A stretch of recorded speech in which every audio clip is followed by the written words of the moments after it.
اتكلمنا المرة اللي فاتت عن الطفل الخجول. الحقيقة جات لي أسئلة كتير، ايه الفرق بين الطفل الخجول وبين الطفل المنطوي؟ يبان من بره ان هما شكلهم واحد، لكن الحقيقة لما تخش جوه التفاصيل هما مختلفين تماما.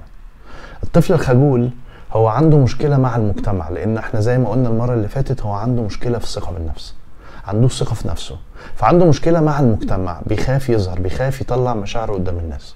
الطفل المنطوي عكس كده تماما، هو ما عندوش مشكلة مع المجتمع، هو عنده مشكلة ان هو يخرج بره الكومفورت زون بتاعته، منطقة الراحة بتاعته، اللي هو العالم بتاعه اللي هو مرتاح فيه.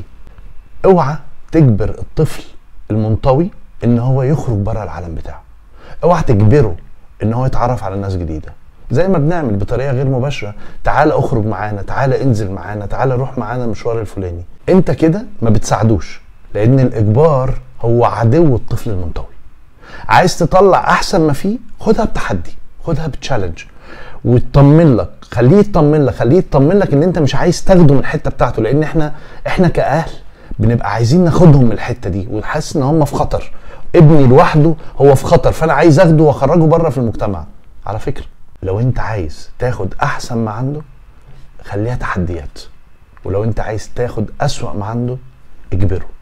فبلاش تجبر الطفل المنطوي.